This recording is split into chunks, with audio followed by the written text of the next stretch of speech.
Love in all of its complexities.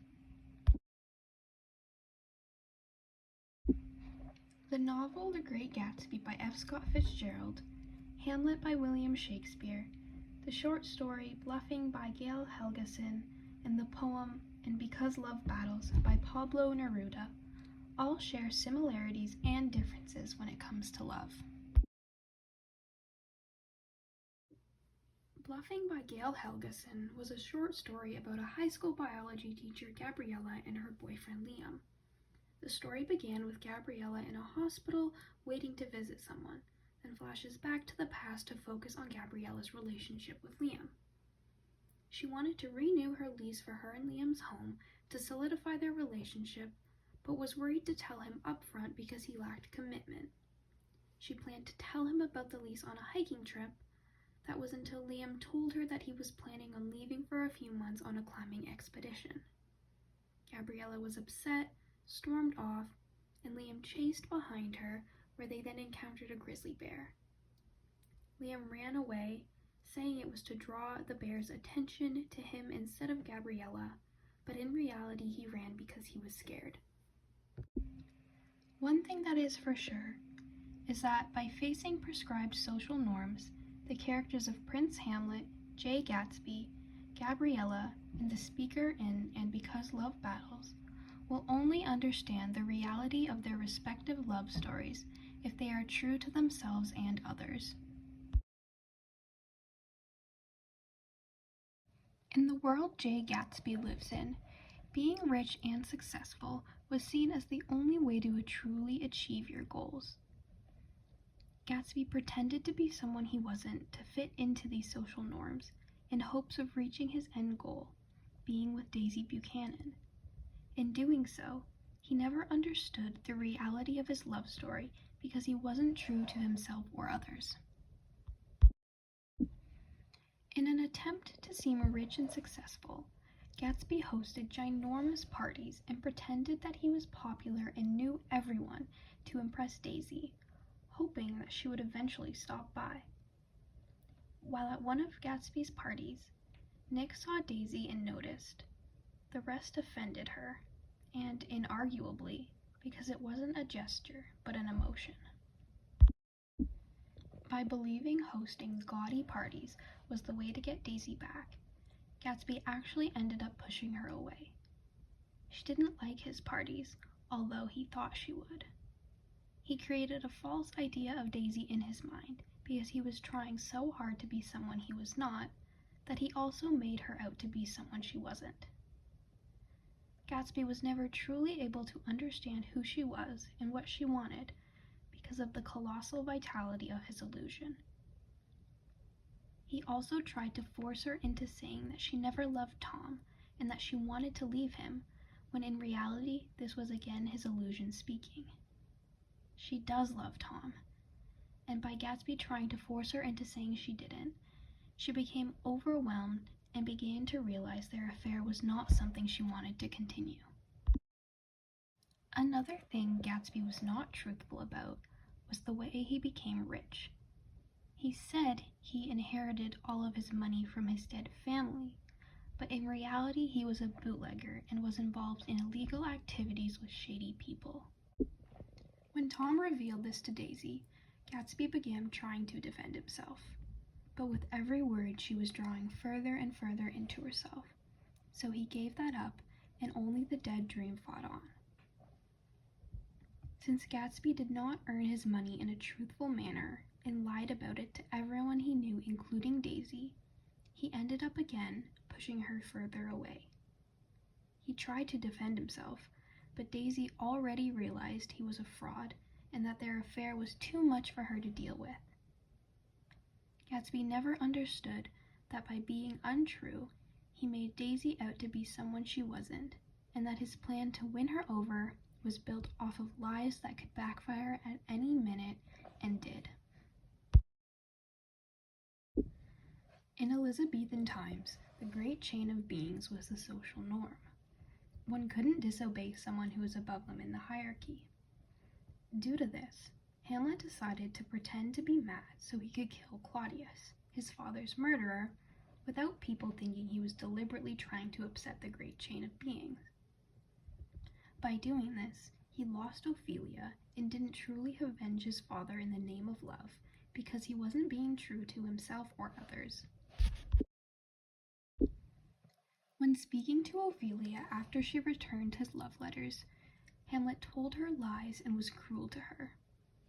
Scholar John Dover Wilson believed Hamlet was acting this way because he thought her father was watching and wanted to convince him of his madness. Hamlet then said to Ophelia, "You should not have believed me, for virtue cannot so inoculate our old stock, but we shall relish of it. I loved you not."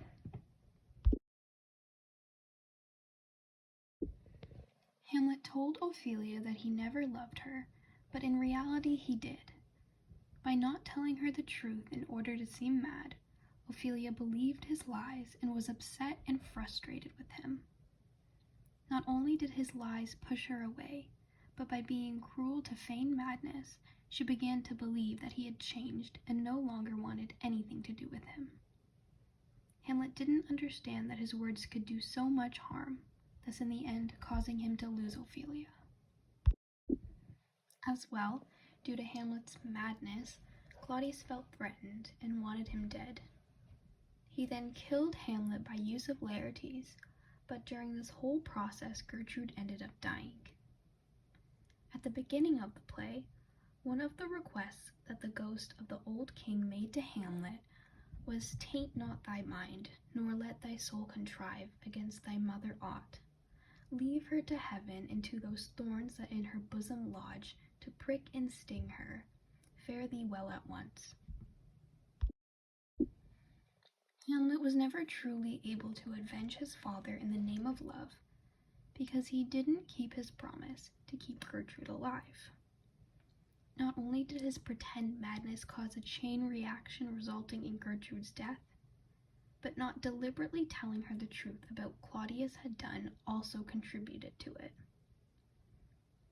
Hamlet loved Ophelia and his father, yet he didn't understand that by being untruthful he would in a way end up losing them both. The social norm that Gabriella faced was that there was a need for partners to live together and have no problems for their relationship to be deemed serious.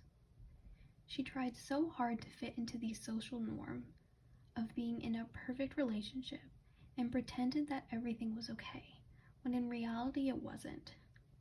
This caused her not to understand that Liam wasn't the right person for her because she was not being honest with how she felt. Gabriella constantly put up with how Liam picked his friends in climbing expeditions over her. Instead of telling him directly how she felt, she thought that signing a 1-year lease demanded a certain courage, a certain faith that the earth will keep holding them up, a certain commitment. Gabriella then decided that she'd introduce the lease as a challenge, which was something you'd think one would do for a child and not a significant other. She pretended that it was okay that she couldn't have a grown-up conversation with him. Not only did Liam consistently leave to climb, he also felt the need to always have to be right and have control over Gabriella. When they were on a hike, Liam couldn't seem to spot any wildlife, so Gabriella tried to show him her tricks on how to do it. She said he wasn't always willing to learn from people who might know more than he did, but she hoped he'd recognize her authority here. After all, she was the biology teacher. Gabriella hoped he'd listen to her, but was pretty sure he wouldn't. She had a hard time understanding that he wasn't the right person for her because she wasn't truthful to herself and pretended he was. By the end of the story, they encountered a bear, and Liam ran away, lying that it was to draw its attention away from Gabriella. Due to Gabriella seeing that Liam willingly put her life in danger by not listening to her advice of staying still, and therefore provoking the bear, she was finally truthful to herself and understood the reality of her love story, that Liam was not someone who valued their relationship. The social norm that the narrator of the poem faced was that society believed his lover had to be perfect to be worthy of love. This poem is the outlier of the four works. The narrator does not try to comply with these social norms, and in doing so, he was able to understand what he needed to do to achieve true love. When people saw the relationship between the narrator and his lover, they began to say things such as, "The one you love is not a woman for you. Why do you love her? I think you could find one more beautiful, more serious, more deep, more other. You understand me? Look how she's light, and what a head she has, and look at how she dresses." The narrator, on the other hand, does not agree with them. He told his girl how he loves everything about her.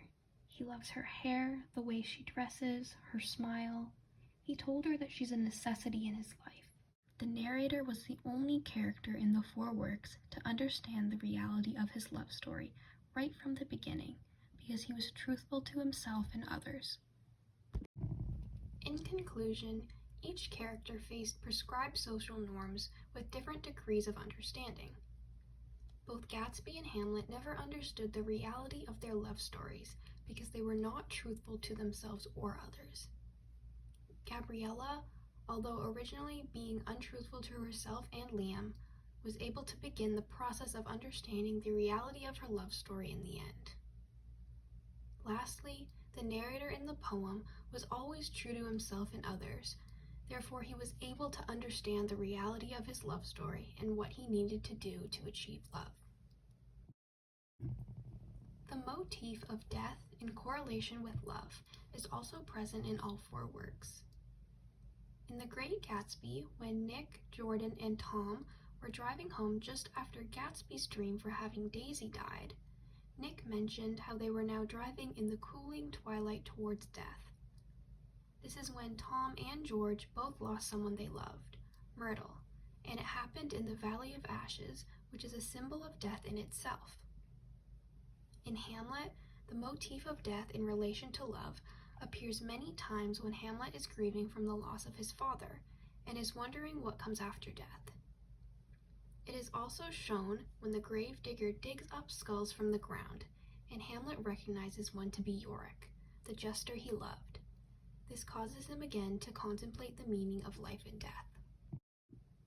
In Bluffing by Gail Helgason, the motif of death in association with love is shown by the setting of the story partly taking place in a hospital, where the death of loved ones normally occurs, and by the fact that Liam, her lover at the time, almost faces the end of his life due to a bear attack.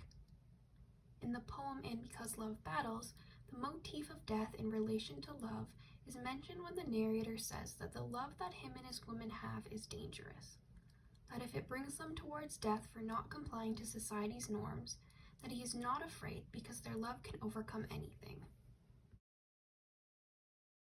In our time that is composed of social media and television, norms and standards are more present than ever.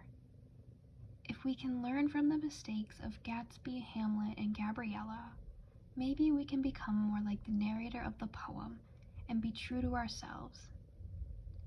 By being who you are, you can achieve love and so much more than if you're hiding behind a mask to comply with society's norms.